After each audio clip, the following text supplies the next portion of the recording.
Hello, everyone. Namaste. Welcome. Sorry we're running a little bit late, so we will get started. Thank you to my esteemed panelists over here. So please join me in welcoming, of course, Minister Puri, Minister of Energy in India, followed by Her Excellency Delcy Rodriguez, who's the Minister of Petroleum and VP from the Republic of Venezuela.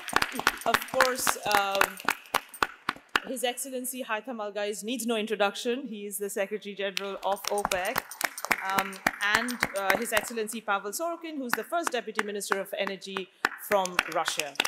So today, I mean, this is a supercharged panel. You might think we will only talk about oil, but really we are talking about energy security and energy transition, which I think is a very, very important topic. If you think about really how energy transition, and you see it in the media in particular, it's really pushed by the West in terms of how they think about energy transition, talking more and more about renewables, but not necessarily talking about the fact that energy transition needs to be balanced, it needs to be equitable, it needs to be affordable for everybody in this world.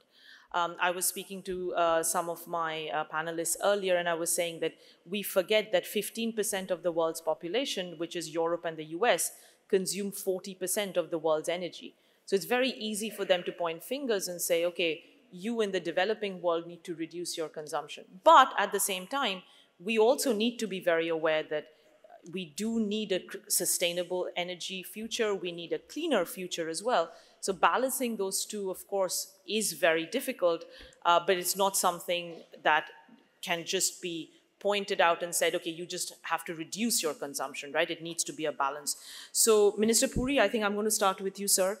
I mean, India is one of the biggest growth centers when it comes to energy of all sorts. Oil, gas, everything. And, you know, when we've spoken as well, and you're saying like India is trying to do everything so that it can balance its energy mix. So in terms of the current energy needs, what kind of investment is India doing? What do you see as the biggest future in terms of the energy mix for India? Amrita, you started by focusing on the transition. And as a student of history, let me say that it's not something I believe in, but it's an absolute firm conviction, almost a passion, that the transition has an air of inevitability about it. The transition will take place. But equally, the transition will not take place if you couch the debate in ideological terms, that the choice between X and Y, that we must stop the investment in X and then move greatly to the Y, that is in fossil fuels and go steady. Because that is a recipe for disaster. Since you came to the Indian context, let me say our challenge is a little different from that of most other countries. We have a population of 1.4 billion plus, I should add. We have 67 million people going to the petrol bunk every day to fill up. Our energy consumption is going up. You can take anybody's assessment. I'll give you a simple statistic. When I joined the Ministry of Petroleum and Natural Gas 3.5 years ago, we were consuming 5 million barrels in a day. Today, we are consuming 5.5 million barrels. Now, why is it going up in India? Partly because you started at a low this thing. Our rate of growth is higher than the global average because the rest of the world, you mentioned the Western Europe and the United States, they're the major consumers. We started late, we had developmental challenges. Today, any discussion on energy will give you a reasonably good idea on how the economic activity is taking place, right? We are a $4.1 trillion economy. It is slated to go up to $7 and $10 trillion. What will it mean for energy consumption? More and more energy will be consumed. Absolutely. I think our best part of the story is on the transition. When I was ambassador to Brazil many years ago, the government in Delhi tried to have 5% blending of biofuels in 10 of our states and union territories. We were a miserable flop. Now, when Mr. Modi took over, the Honorable Prime Minister, we were only doing 1.4%, 1.5% blending. We had a target of 10% by November 22. We did it 5 months in advance. We had a target of 20% blending by 2030. We brought it forward by 5 years to 2025. Today, I think, without wishing to be misunderstood. Next month, we will complete 20%. We're looking at more. So more biofuels, more compressed biogas, more green hydrogen, which is a real success story.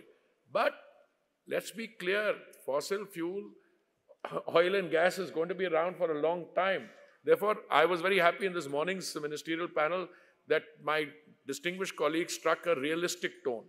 And I think if you go forward from here, my discussions with my colleagues from Venezuela, from the Secretary General and Minister Sorokin, always we have talked about what is realistically doable in terms of navigating the way forward.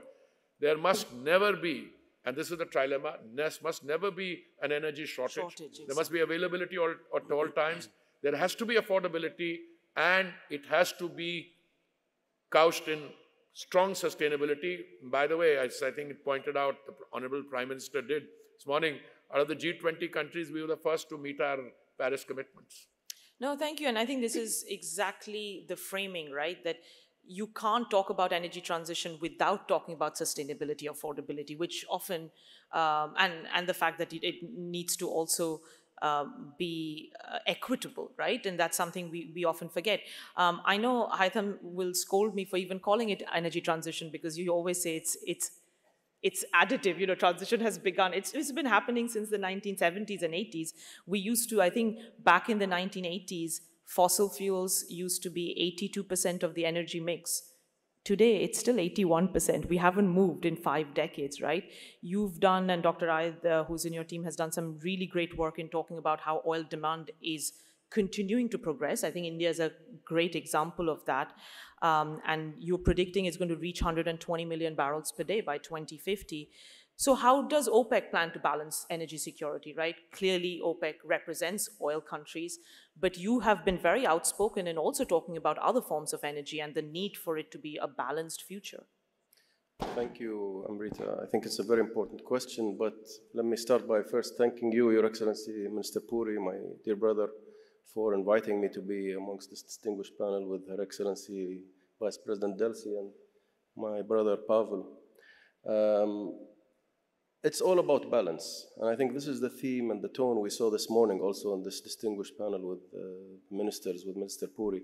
At OPEC, personally myself, our ministers, Vice President Delsi is here, she will tell you it's all about balance. This is our approach to everything, in the way we manage the market and in the way we look at long-term strategies for the future energy mix. I don't think that the debate should be where renewables are at odds with oil or with fossil fuels. Why should the two be framed always as if they are at a competition with each other, or one is going to be posing an existential threat to the other? I think, like you rightly said, 82% fossil fuels more than 40, 50 years ago, it's still about 80, 81%. And let me say this, the world has spent almost 10 trillion US dollars in so-called transitioning over the last 20, 25 years. Almost 9.5 or 10 trillion, if I'm not mistaken. And where are we today? Renewables still only form about 3 or 4%. Now, don't misunderstand me or misquote me, please. I'm not against renewable energies. OPEC is not against renewable energies. In fact, our countries are some of the leaders in embracing renewable energies. But we are all about taking a balanced approach. And the key word here, which I heard in your question, is energy security. And oil is paramount to providing energy security to the world. Energy security drives global economic prosperity and growth. Without oil, the world will stop. Everything we are doing today, flights, ships, cars, trucks, heating, cooking, you name it, petrochemicals, shipping, everything will come to a grinding halt. We saw that during COVID-19. Let's not go too far back. And OPEC has always been advocating for the importance of a key success factor for providing energy security, which is the magic word of investment. Amrita, you know, since I've taken office, I've been preaching about the importance of investing in the upstream industry, in the downstream industry, in the midstream industry, in the whole value chain, because it's a complete value chain. You cannot just invest in one side of it. And as we know, oil today, oil alone is about 30, 31% of the energy mix. When you add gas to it, you're talking about almost 55%. And The growth that we are seeing is phenomenal. We're talking from now to 2050, almost 25%, 24% energy demand increasing globally. And you know what? Most of that's going to be in places like this country here, where I see a phenomenal growth. The last time I was in New Delhi was 24 years ago. 24 years ago. And what a change I can see and feel here, being on the ground. The phenomenal growth driven by His Excellency Prime Minister Modi and his cabinet. The country is changing totally. The roads, the infrastructure, the airlines. Can you just imagine what Minister Puri told me when we met last time? The number of flights, airplanes that are being acquired in India. Oh, it's enormous, yeah. I mean, just imagine what that means for refining, for distribution in airports, for flights, for all the demand that will come for kerosene aviation fuel. And that's just to name kerosene aviation. Yeah. So it's a monumental task when we say we want to be taking care and making sure that the world has energy security. It's not just two simple words, energy security. No, there's a lot that goes behind that. A lot of planning, and that requires, I think, balanced thinking, pragmatic thinking, and realistic approaches, which we are all for in OPEC. Mr. Sorkin, if I can just ask you here briefly, I want to come back to Her Excellency Rodriguez as well after this one. But Russia is now playing a huge role in kind of providing India with that energy, right? Which in the past, it wasn't as big, obviously, but now in order to meet India's energy needs, obviously on oil, but also in other areas as well. How do you see that having evolved, and where do you see the future of that going forward? Yeah, Amrita, thanks a lot for the question. And I would also like to start by thanking His Excellency Mr. Puri and India for being here. It's a great privilege. And not only because we're partners and friends, but also because, as you said, the market is one of the key global growth drivers, not just in terms of oil consumption, but in terms of culture, in terms of economy, in terms of paving the pathway to the future. So, you know, just before I answer the question, I also wanted to second Haitham on the energy transition comment. And I think we should be calling it energy evolution now that, you know, that the hype and hysteria is over. It's more of an energy evolution rather than transition, because transition just sounds too extreme.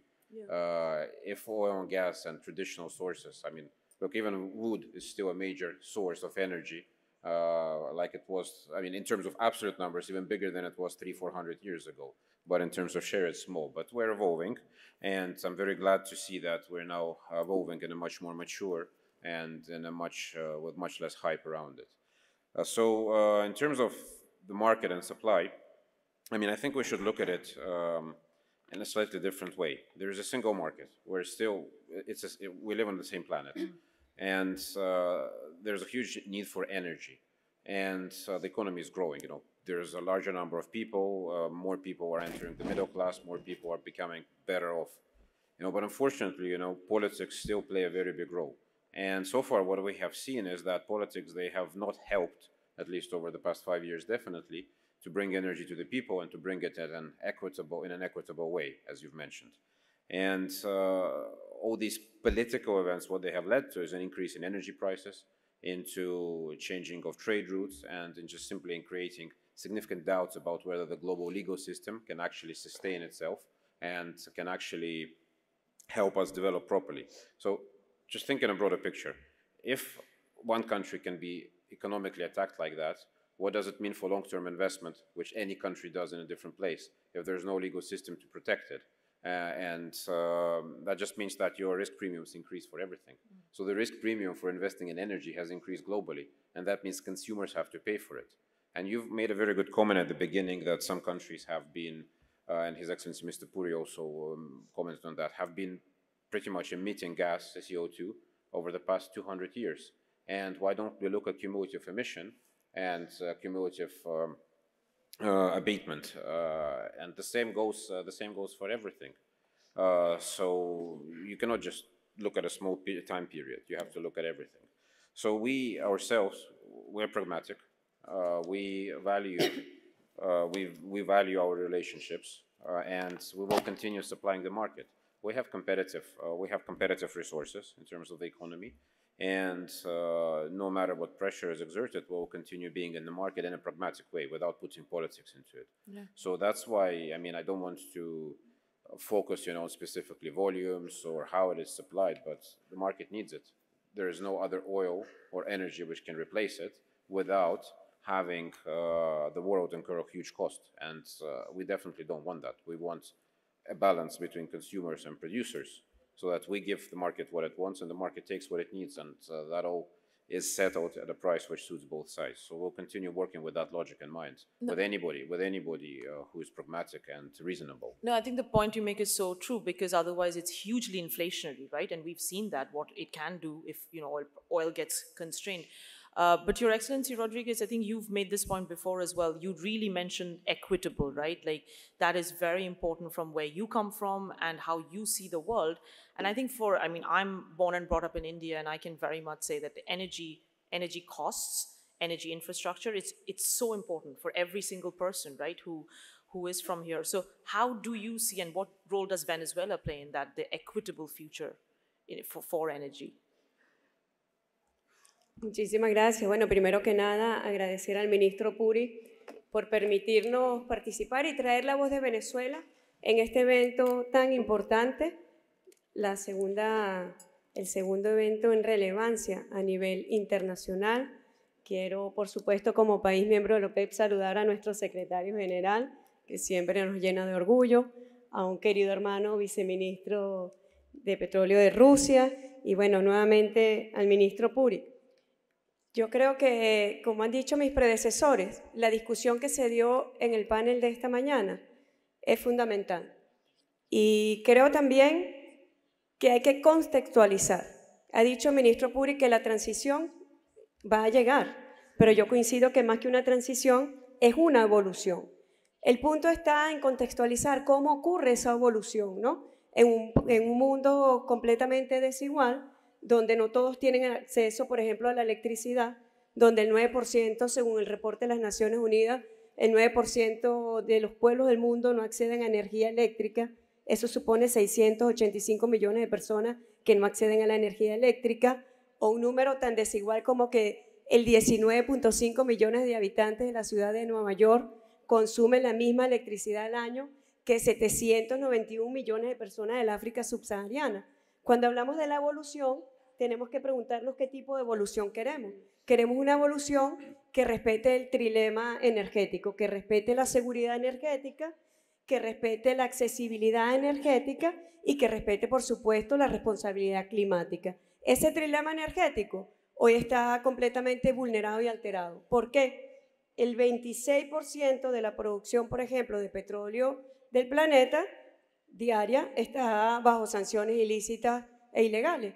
Ahí coincido plenamente con el ministro Puri. No se puede ideologizar un tema como este porque estamos hablando directamente del derecho de los pueblos al desarrollo, el derecho de los pueblos al futuro, y allí hay que ser muy responsable, tener igualdad, equidad.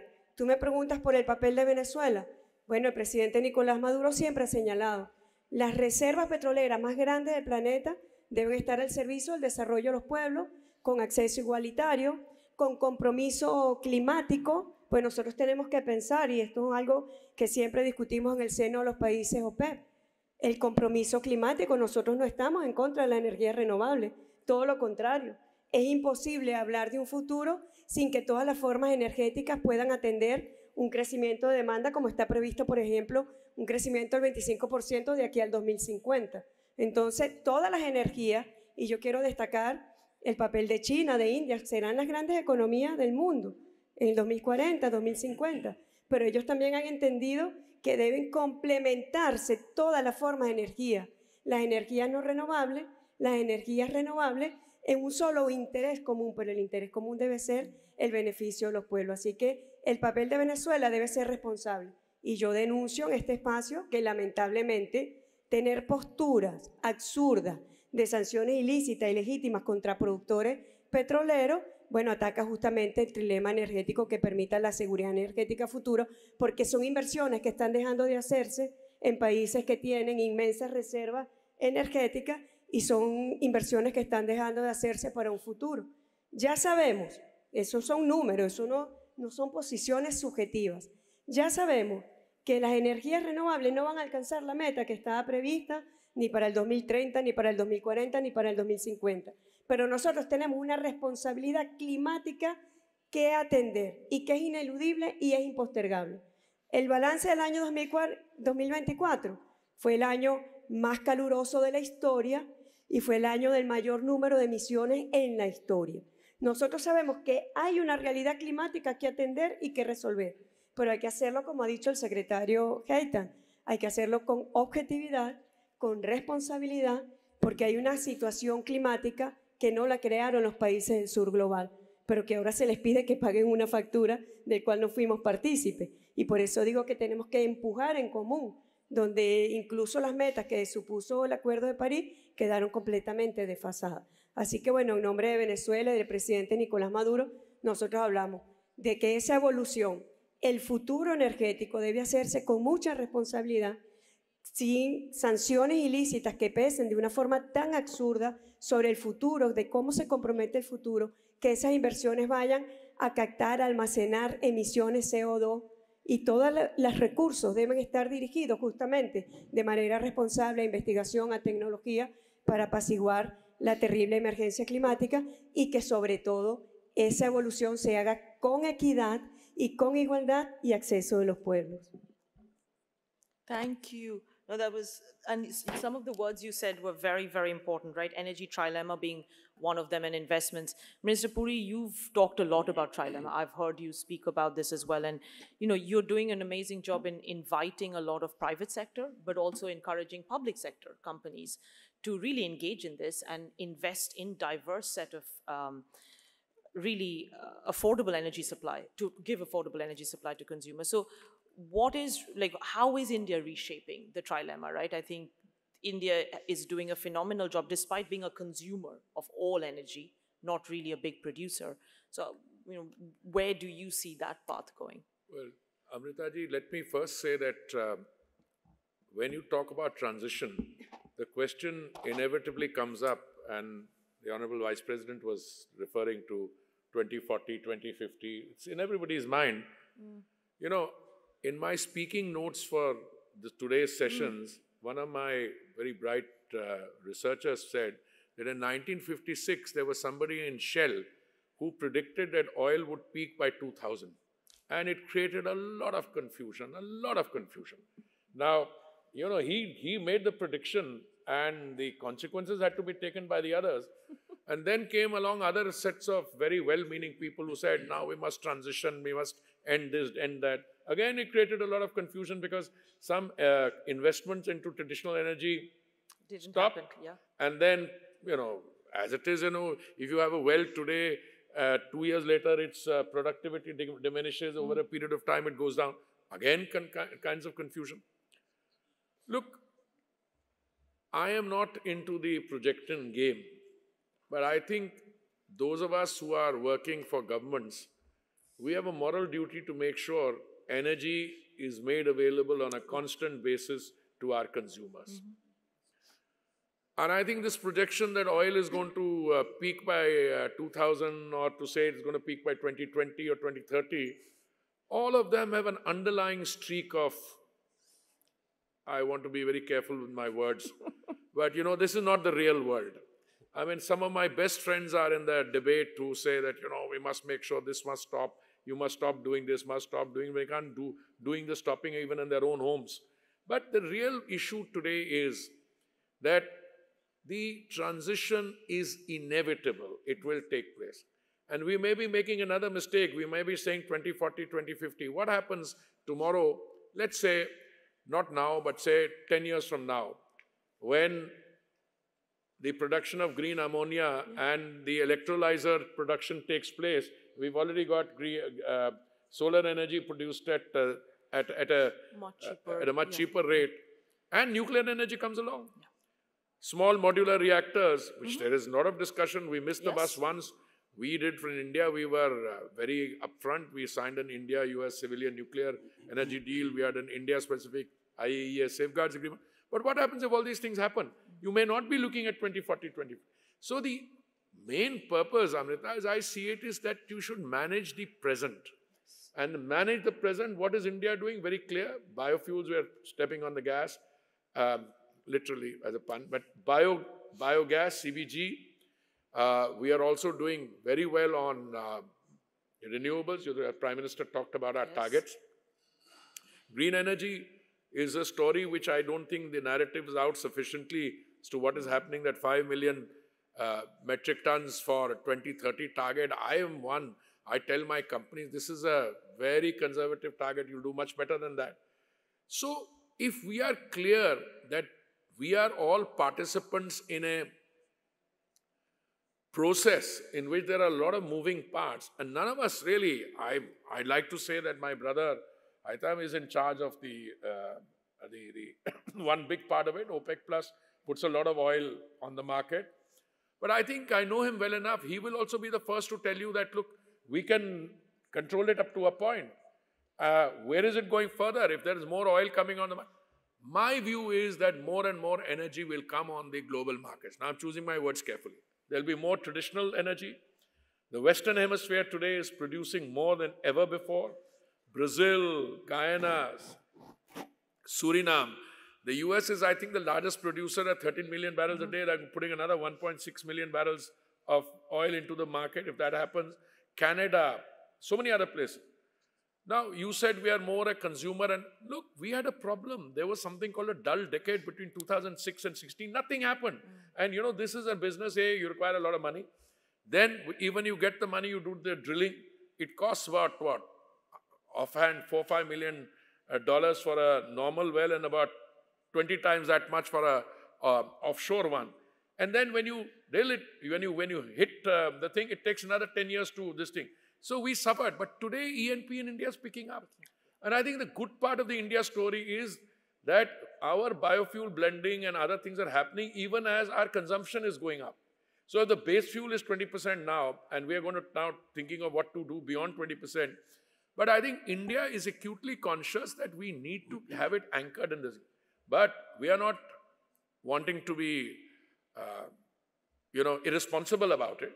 As we do that, we are acutely conscious that oil and gas will also be necessary. Gas in particular, we need more and more gas into the economy. We have a target of moving from 6 to 15% in our overall mix. So overall, I say, there are moments when you are very happy to see that more energy is coming on the market. Then you have moments of despair when you find that the turbulence or some other development is going to, create more uncertainty. But let me conclude this part by saying I am a great believer that we have all one common vested interest, that we want processes of peace and stability. And that energy, which is the lifeline of not only our, but every economy, that will continue to receive this sensitivity of treatment which it merits. I mean, that's probably something that should be listened to by everybody globally, right? It's such an important thing. But both Haitham and Pavel, I think I want to bring you both in here because Minister Puri mentioned a very important word, which is stability. And I think OPEC does a phenomenal, OPEC Plus, I should say, does a phenomenal job in providing that to the market because otherwise, like you said, you've had massive shale production, which would have led to prices crashing. And then that creates underinvestment. We've done research that shows if oil prices are at $40 for a year, production would fall by 3.5 million barrels per day then, right? Then that creates a massive super cycle. So you would get a lot of that, which is also not good for consumers. So how do you see that OPEC Plus and how OPEC Plus or what it does to meet that future demand? Well, I think it's, like you said, it's a stabilizing factor. If we take out, I think the better way to frame this to the audience is, let's imagine the oil markets without OPEC or without OPEC Plus. And that stability factor that you're talking about, and what that stability factor really entails in the longer term for the global economy, actually, not just for oil producers or for oil consumers like India. Because stability is key for global economic growth and prosperity, as I said. I mean, you gave the example of the surge in shale oil, and I gave the example earlier on about what happened during COVID-19. But without stability, you can't have investment. You can't have clarity. And this is one of the beautiful things about OPEC Plus and the way we work with our colleagues from non-OPEC, led by Russia, and within OPEC, including, of course, Venezuela and other countries, is that we have this unity amongst us.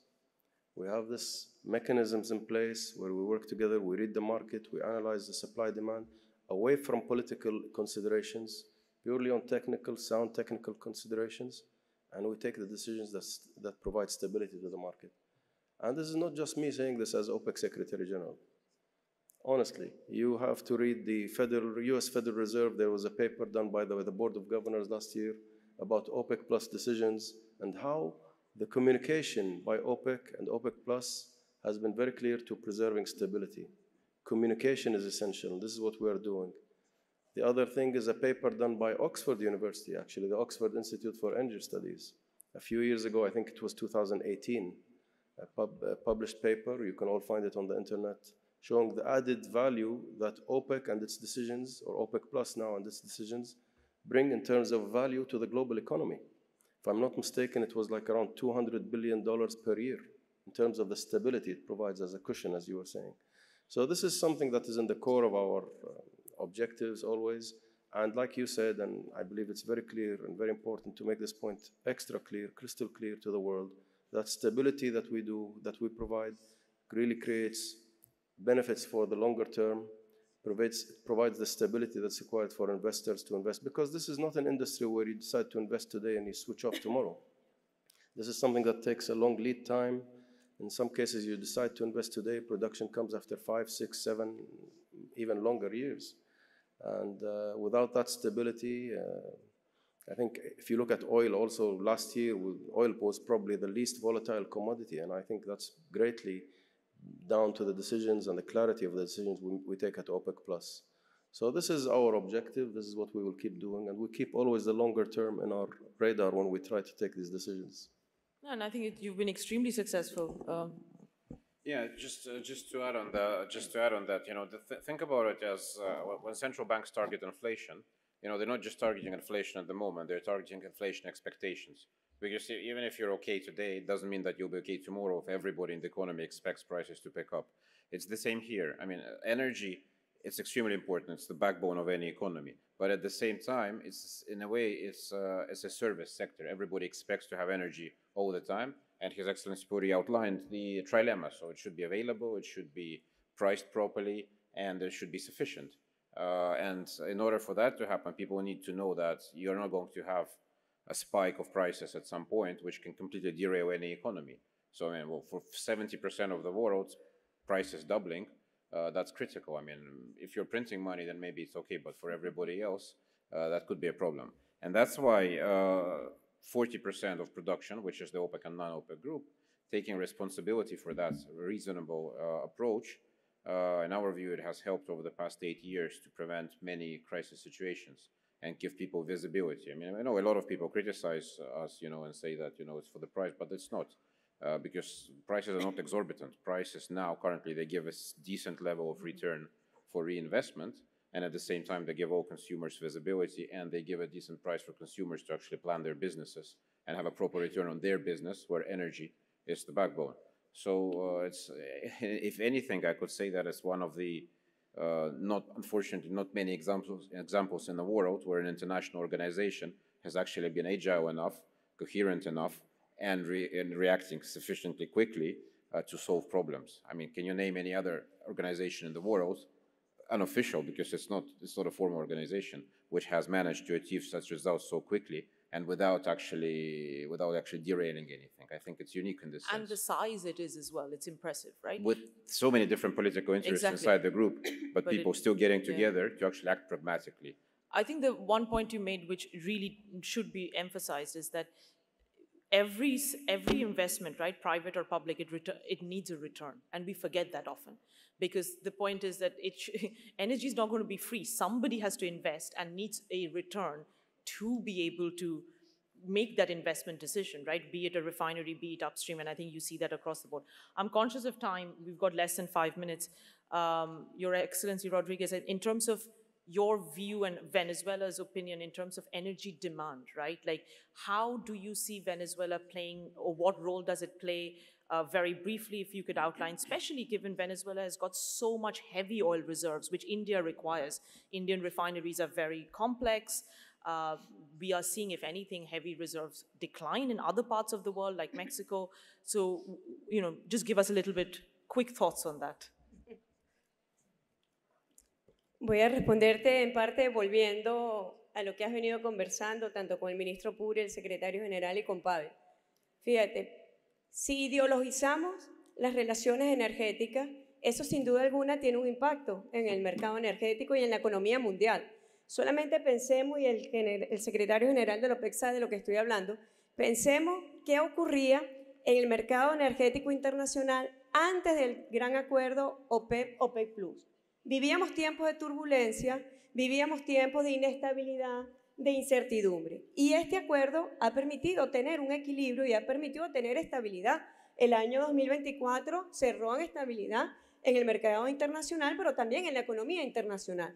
Es el papel que juegan los productores en el marco de la economía mundial. En el caso de Rusia, por ejemplo, pretender excluir a un gigante en petróleo y en gas, pretender excluirlo de la fórmula energética, sin duda alguna tuvo un impacto, y tuvo impacto en los mercados europeos.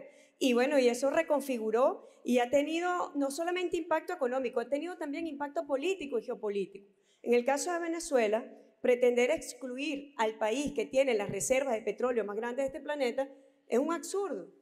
Y yo creo que los tiempos están demostrando que se equivocaron quienes pretendían excluir a Venezuela de la fórmula energética internacional. ¿Cuál es el papel de Venezuela? Venezuela no solamente tiene petróleo ligero, también tiene muchas reservas en petróleo pesado y extrapesado. Y siempre nosotros reiteramos, en el caso de India, con quien asumimos unas relaciones de hermandad y de cooperación, bueno, ese petróleo debe estar al servicio del desarrollo en los términos que hemos venido evaluando, de acceso universal, de compromiso con el medio ambiente y de la seguridad energética. Es imposible, y yo quiero aquí destacar el papel de China y de India, es imposible excluir el petróleo y el gas. Por lo menos en las próximas 1 década, 2 décadas, 3 décadas, seguirán jugando un papel importante. Pero lo que es de destacar es la palabra complementariedad energética entre los renovables y los fósiles.